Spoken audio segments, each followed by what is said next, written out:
Hey, what's up, Hello News family? Welcome to another episode of Can We Talk, our podcast where we talk to dope people in the community doing dope things. And today is no different.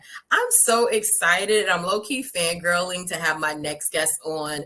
I'm going to give a quick anecdote because I met her at a BPN Black Professional Network conference and I heard her on the panel and I was like, who is this? I've been hearing about this L Union Suite brand, and I finally got the chance to meet the founder, the publisher. And so I just gave it away. Our next guest is Wanda Tima, and she is one of our Black Achiever Awards honorees presented by Jack Daniels. And we're going to learn all about her story and truly know and learn why she's a Black Achiever. So without further ado, I would love to bring on my sister in media and just an overall boss chick, Wanda Tima, to the show. Hey, girl. Hey, thank you. Oh my gosh, thank you. I'm like, we haven't seen each other. Like, Happy New Year, Merry Christmas, all the good stuff. Yeah, man, it is so good to speak with you and honestly to honor you for all the work that you're doing in the community and in media and just being an example of like what it is to be a boss chick. And so, so excited that you're part of the 2023 Black Achievers Awards cohort presented by Jack Daniels. Oh my God, thank you so much. I'm like incredibly honored. And when I got the email, I was already freaking out. And just knowing that, I was selected by not just my peers, but my girls, 2 out of the 3 young ladies I know you guys that work with you. And it's always like, it's one thing to like to be honored, but when you're honored by people and other women that understand the work, the sacrifice, the levels of what it takes to do what you do and want to honor you in such a space, it's even more special.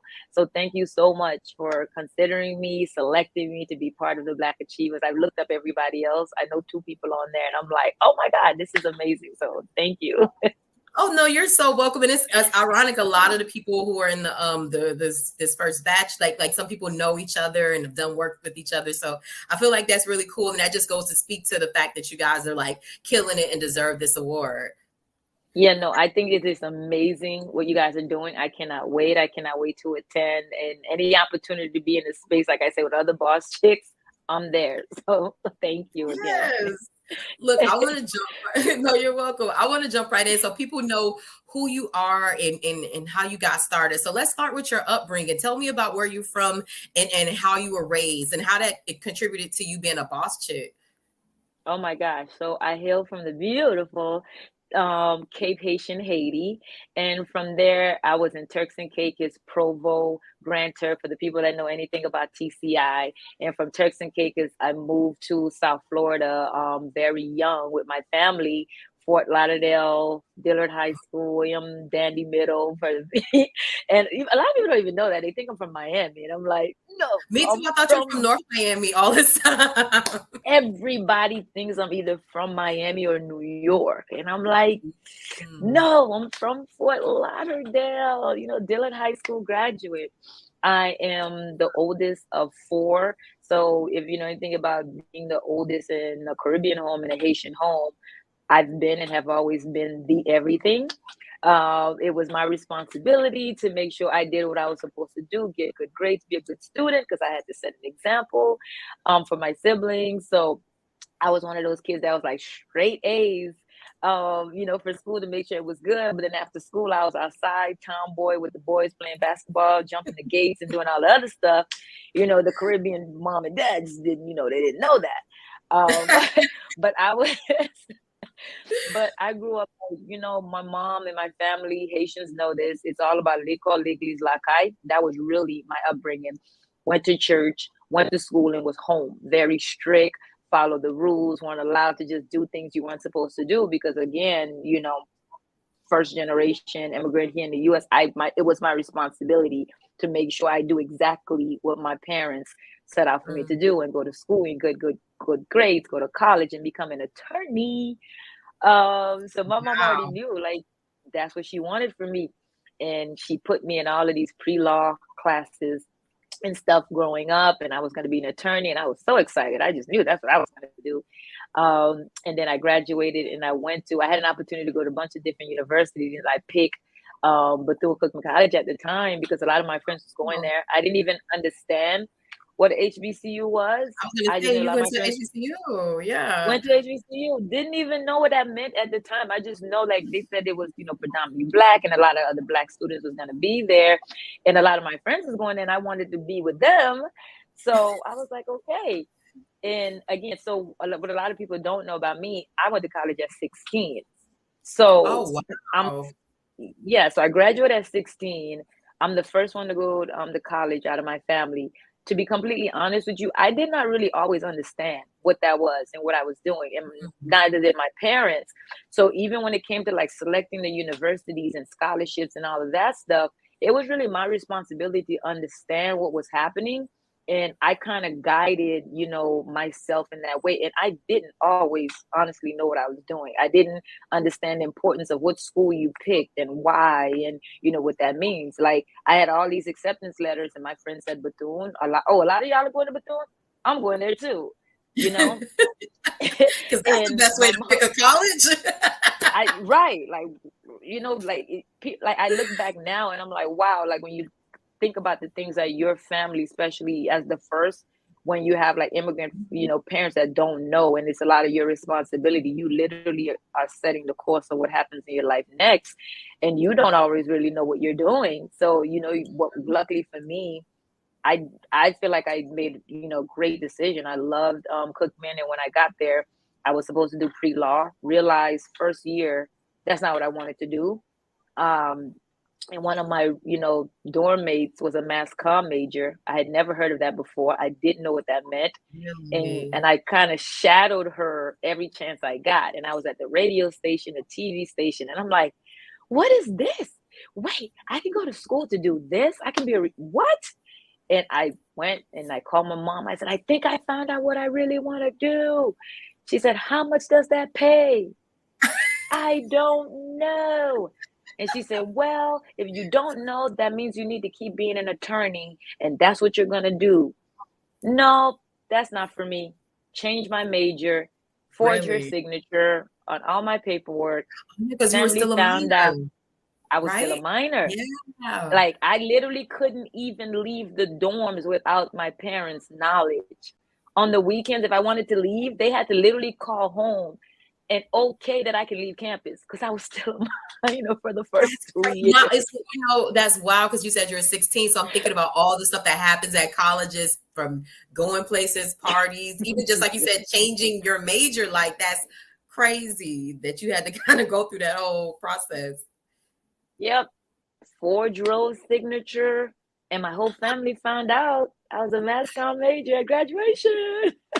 Are you serious? What was that conversation like? It wasn't good. It wasn't good. All his family came in and they were really happy. And when they called the pre-law people, I didn't stand up. And then when they got to mass comm and I stood up, and that Red Lobster dinner afterwards was, what happened? What, like, my mom wasn't happy. My parents was not happy. They were not happy at all. And they were very worried, and they didn't think I knew what I was doing, and they were worried about how much money I was going to make and everything else. And I remember my dad saying to me, well, you made this decision, you do this, and I hope you never have to come home and, ask us for money and and all these years later, I never had to do that. Hey man, good job. Look, how did you get your start in journalism, outside of, you start changing your major behind your mom and dad's Yeah. back? Like, what was like those first jobs like as you got your experience? No, I loved it. I started right out the gate in college because I've always really been when I'm in love with something, I'm passionate, I want to do it, I'm gonna do it now. And I'm gonna do it around the clock. I'm gonna fall in love with it. I'm gonna learn everything I can. So I was a super, overachiever, especially since I was like behind 1 year from like changing my major. So I interned at like all the radio stations in Daytona, and then I was able to get my big internship at the biggest TV station in Orlando, was driving like 45 minutes back and forth to do my internship there. Like, I had the 4 to 1 a.m. shift, or 4 a.m. to Wow. 1 p.m. shift, horrible shift. And I didn't care. I was like, I was going to do this. And I did, like, anywhere that would accept me. Back then, BET Spring Bling was a thing. That's how my relationship started, actually, with BET. I was like, what, they need volunteers? Yes, I'm there. So I had the opportunity to do radio and television and be part of the entertainment industry through like BET, because even after I graduated, I got an opportunity to work with them and ended up not doing that because it just didn't work out. Came back to South Florida. I wanted to work very much. I've had like different opportunities to work with Channel 10 and Channel 7. And again, young, not most of the time, I was just kind of operating and doing things. I didn't always know exactly what I was doing. I didn't take into account how much the pay was.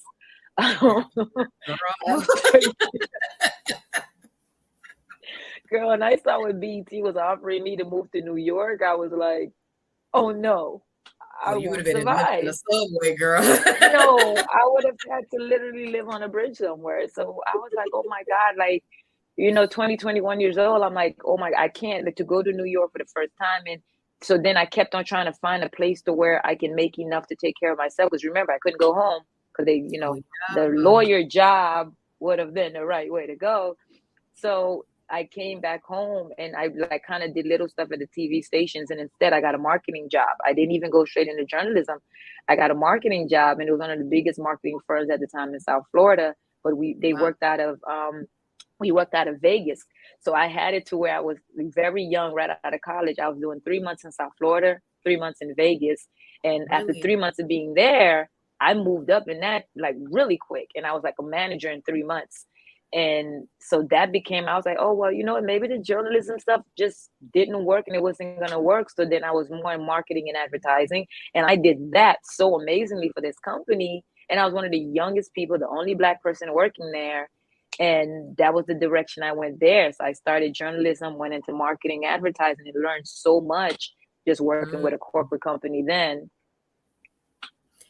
No, that's amazing. And I'm thinking in my head from a publisher journalism standpoint, and I'm like, this is how all the pieces of the puzzle come together. Like I'm like, so I'm thinking in my head, like, oh, this is how she. So you know what?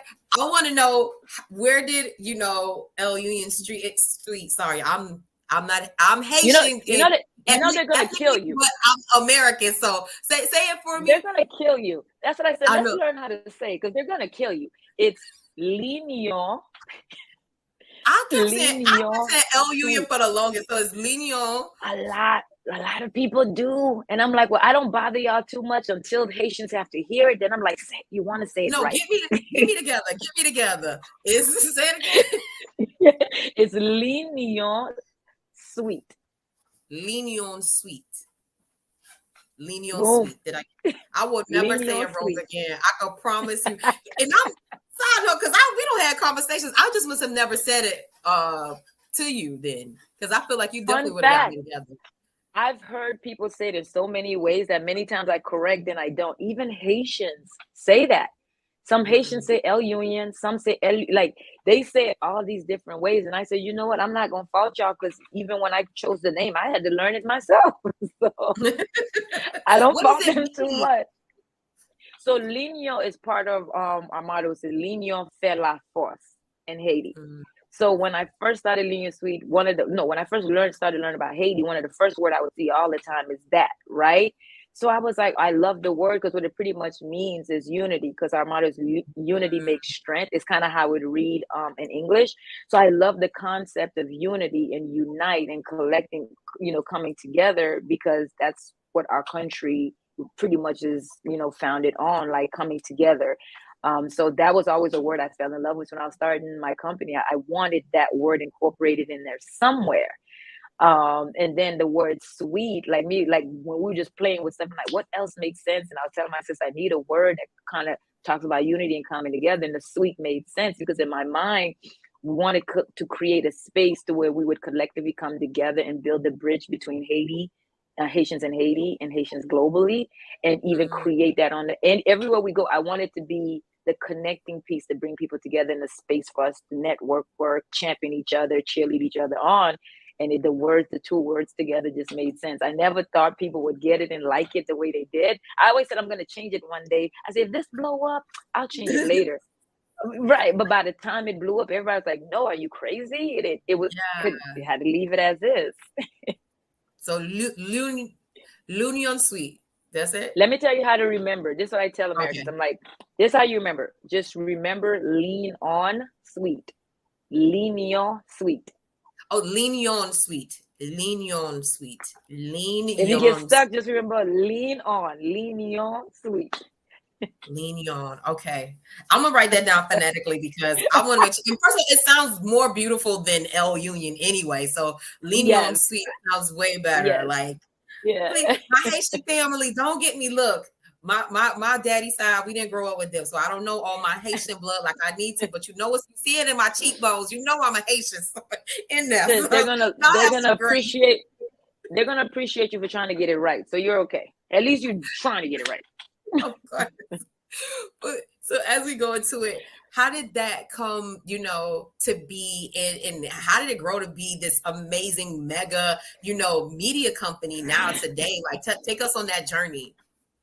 So if I get into the whole thing, we'll be here forever. So what I will say is, so yes, I'm Haitian, Turks Islander, grew up Haitian, didn't really know much about it aside from my family, like being home with my family and going to church in a Haitian church growing up. And even that didn't last because my mom took us, out of the Haitian church after a while because we didn't really understand and they wanted us in a church where, we did understand. So aside from the fact that my family was Haitian, I knew a few Haitian people, I don't feel like we grew up with that connection in that family. We spoke English at home, didn't really know how to speak Creole. We weren't connected, had never been to Haiti. We weren't doing trips back. I was just massively disconnected, right? So then I moved from Turks and Caicos. I moved to South Florida. And when I first moved in, started going to school here, it was not okay to be Haitian. And the first culture shock, and what I remember from that is just being in school the first week and watching Haitian kids get beat up on my bus. And I always tell people this story about how being on the bus the first week, watching these girls come on with about some baggies of powder and throwing on these Haitian girls that was sitting on the bus because, they wore powder. Because Haitians, we do that. We used to wear a lot of, and then they just threw and it was just like not okay to be Haitian. And I was like, whoa. Yeah, it like literally so I come in and I'm in this middle space to where I'm Haitian and I would tell Haitian kids I'm Haitian, but there was no connection because I didn't grow up here. I wasn't in their church and the places to where, Haitian kids have been connected. So the Haitian kids weren't really too accepting of me. And then I didn't speak Creole. It was just like, no, ma'am, you're here. And then you have the non-Haitian kids, other Caribbean kids, American kids that was like, oh, well, you're Haitian. Well, sis, you need to go over there. So I was in this space of, okay, so I don't belong here because I'm not Haitian enough. I don't really belong over here because I'm Haitian. And that was pretty much what it was like growing up, like just feeling very disconnected, not knowing where you fit in, culturally and everything else. Being able to identify with Haitian, but it's like, what do I know about being Haitian? I couldn't even speak Creole to, my other classmates. And when I went to college, it was like a little bit better because then I got a chance to start over. And that was the first time I met Caribbean people from everywhere. And it didn't matter. Like a lot of them also didn't speak the language and this and that. And, we would just come together and I just felt included. So that's when I first started falling in love more and wanting to know more about this part of who I was. And so the whole L'Union Suite thing was for me. I was trying to figure out who I was. I wanted to connect. I wanted to find other people myself. I wanted to go to Haiti. My family wasn't going to take me. So how do I get to Haiti? How do I learn? And when I first started doing my research, I would learn all these amazing things about Haiti. All I've heard was poverty, charity, and this, don't go, it's bad, and political, and this. And I'm like, wait a minute, do people know we're the first Black? Do people know we have this?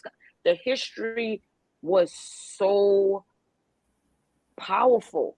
I'm like, I would go tell my parents, I'm like, why didn't y'all tell me this? Why didn't it? And many things I would tell them, they didn't know, and wow. I was like, oh my God, I wanted to put this stuff out there somewhere. I was just archiving so much and I wanted to put it out there. Then I went to see where else on the internet that had the information though, and it didn't exist. So it was a passion project of mine. I was like, blogging at the time was just coming up. So I'm like, just going to put this stuff on the... Did you get started? 2011. So I started blogging about maybe 2008 or 9 for fun. I had my own little personal blog thing. I was just testing out, just because that was just my little passion project on the side. Then when I was doing that, I was like, why don't I blog this content that I have for Haiti and Haitians? So I stopped doing the other one. In 2011, I officially started putting stuff up. And that's when I was like, well, if I'm going to do this, I need a name. I need this. I just wanted to put it out there, and I wanted to share it, and I wanted to find other people, that would, receive the information and found it powerful like I did.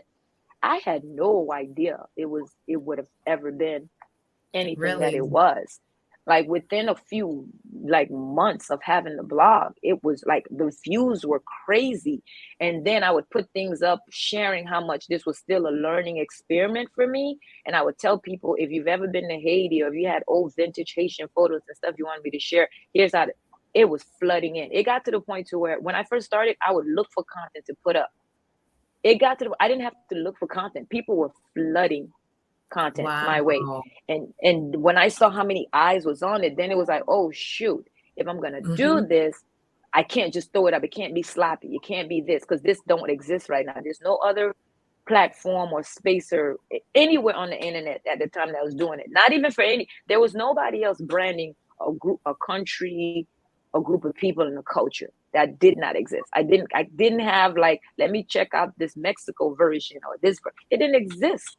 Wow. Like, how do you do this? You're right. You're one of the first I've seen out there. When you see a lot of these other social media platforms now that's pushing these cultures, pushing these countries and these cultures, back then they did that for touristic purposes.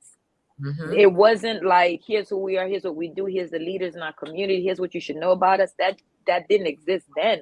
So for me, I was like, wait, if this is what I'm going to do, this is how I want it to be. This is how I want it to be fun. I want it to be historic. I wanted people to come in and have fun and enjoy it and want to share this, with their friends and family. And as it grew, I just had to grow along with it. Like I've always told people, I didn't grow the platform. The platform grew itself, and I had to grow along with it.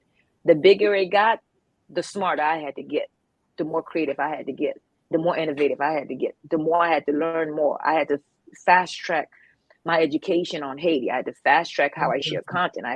I literally had to grow as it grow. And as things change, I had to change along with it.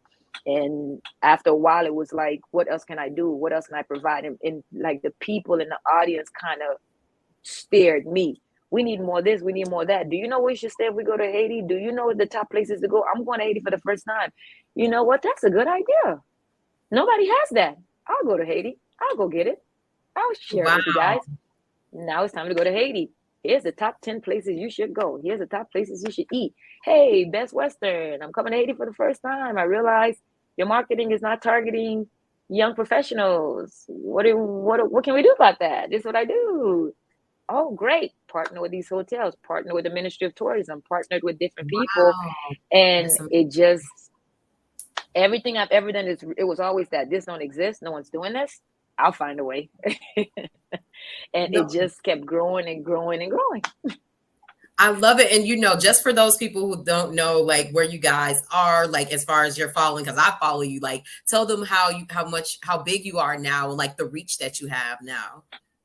So right now, I want to say we're over 700,000 organic followers, readers, subscribers, all across the platform. I always say that because I'm like, we're in the age where people are buying stuff. I've never purchased a single follower or a single view or nothing ever, all organic.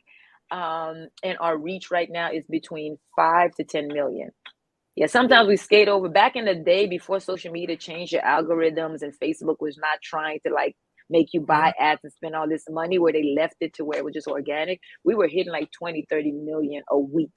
And now, because they've changed things, so they want to be a little bit more in control of, your viewership. That's amazing. Like, that's a small country. No, I mean, it is. And I try to tell myself that. But when you go from seeing 30 to like 10 to 12, you're like, but I get it. I get it. Like, they want me to spend money to get these. I'm not going to do it, because literally one of the reasons why we continue to grow is because our people are like, they are there every single day. Like, they look forward to it. They come on. Like, so it's like, we're not even having to like buy ads and spend money to get people to come on, even though like they're changing these algorithms and causing less people to see your content. people come no matter what. So that's what Yeah. still keep, our numbers as high as it is. No, that's what's up. I love your story. I love, learning new things about it. And it's always so inspirational. Like there have been times when I've been like exhausted and not want to do this. And I remember like our conversations about how you built. And I'm like, okay, Wanda did it. I could do it. Like, okay, so You just can go. do Like, it.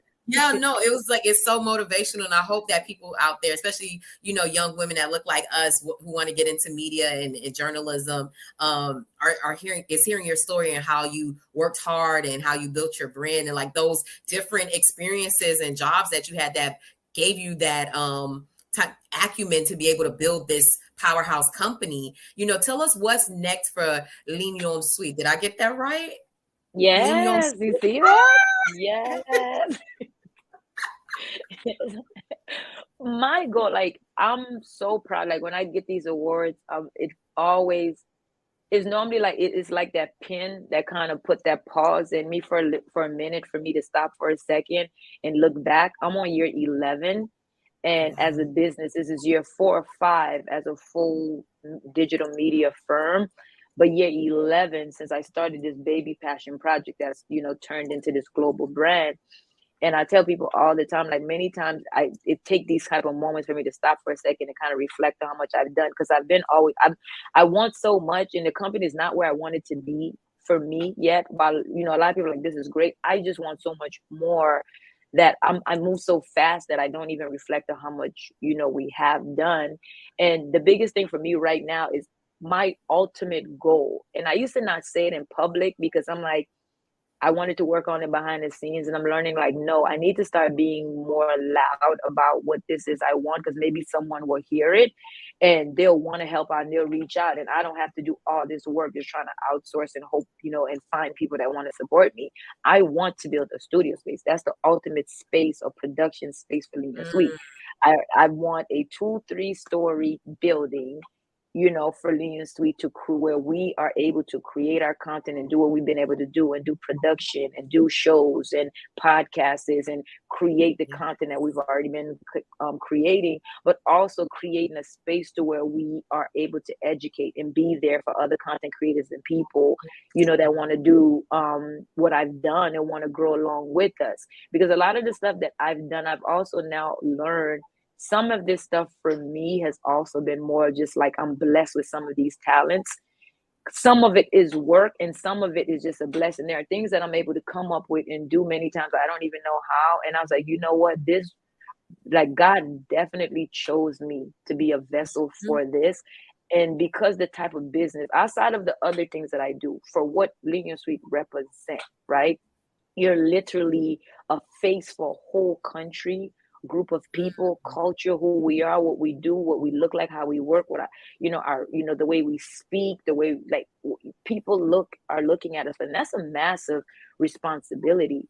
And I want to be able to keep that going because there's so much room for us to do so much more. But I also want to be able to create a space of education too for the people that come after me, because even if when it gets to the point where I'm not doing Lignon Suite anymore, I want this to grow. Even there's 10 other Lignon Suites that come after this, I don't ever want it to be a time to where we don't have a space for our people that does the work that I've been trying to do for the last 11 years.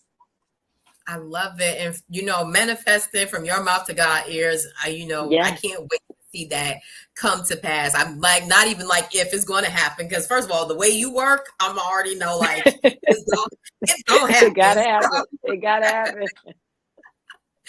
Man, this has been amazing, Wanda. Before I let you go, I want to know from you in your own words, what does it mean to you to be a Black achiever? To be a Black achiever for me, I say this and I always tweet this all the time. I literally am my ancestors' wildest dreams. I am exactly what, my ancestors worked hard for, what I've done and what I continue to try to do, and the influence that I hope and pray that I've been to the world and other Black content creators and Black people in general is of hard work and of dedication, of consistency, because a lot of times it is not easy to be consistent. But my immigrant grandparents that that came over and brought us here and brought my family here, I am the definition of what they hoped, that all their hard work and their sacrifices and the things that they did and all the things that they weren't able to have in the world to make sure that I and my siblings were able to have, I will hope and pray that I was able to live up to that. So for me, being a Black achiever is that, like, being able to consistently work hard and be a representation of who we are as Black people, Black women, Black entrepreneurs, Black content, Black people in media, and being able to leave a legacy of the work that we've done for all of our, young Black achievers to come.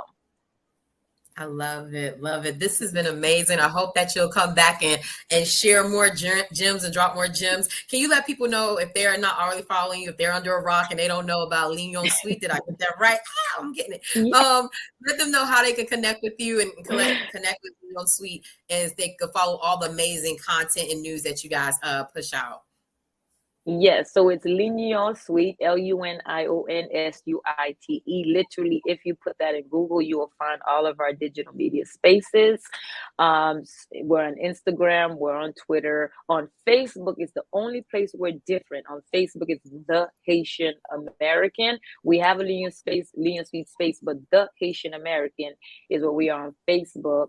The website, of course, is the same thing, YouTube channel. We have a lot of other brands that's under the Lignon Suite brand, but once you find Lignon Suite, you will find everything else, all the rest of our platform, and how to reach us and how to work with us. And we're always looking for content creators, writers, bloggers, photographers, videographers. Please send an email. I am always looking. I'm always in need. I love it. Yes, no, I totally feel you on that. This has been amazing. I'm so excited to be able to honor you. My sister in media, my mentor, motivation in media. And so this has just been a treat for me. Guys, it's been another amazing episode of Can We Talk podcast, the special edition for the Black Achievers Awards presented by Jack Daniels. It's going to go down February 28th tomorrow, or today if you're watching it, because we're going to drop it tomorrow. It's going down February 28th at the Historic Hampton House in Liberty City at 7 p.m. We're going to be honoring Wanda and 10 other amazing Black achievers in South Florida. You guys do not want to miss it. Head to HiLoNewsMiami.com right now for all our information about the Black Achievers Awards presented by Jack Daniels, and also to follow Hilo News. We're on all the things social media. Subscribe to our email newsletter. You'll get it all there at HiLoNewsMiami.com. Again, special shout out to Jack Daniels for recognizing people like Wanda and understanding that the importance of investing in our community. And so thank you, Jack Daniels, for being a partner. Also, to shout out to Social Exchange and Sweet Butter Hospitality Group. The event was curated by us three, Hilo News included. And so we all got together to help plan and pick the honorees this year. So shout out to my partners this year. Again, Wanda, thank you for an amazing interview. Thank you for taking time and space to do this. I appreciate you. I love you. I want to give you your flowers in person and out for everybody to see it in public, so that you know how much I appreciate you. Thank you so much. And like all of the same for you. Congratulations on everything you are doing. I have had the pleasure of watching Hilo News the last couple of years, and even to see you put this event together with these two other amazing women. Congratulations to you as well. I am so proud of you as well. And I'll make sure when I see you tomorrow to give you your flowers as well. I love you and I appreciate you. And thank you so much, whether we talk or not, for always supporting and pushing my brand, and supporting our work. Of course. Thank you, guys. We'll see you again next time on Can We Talk? Bye. Bye, y'all.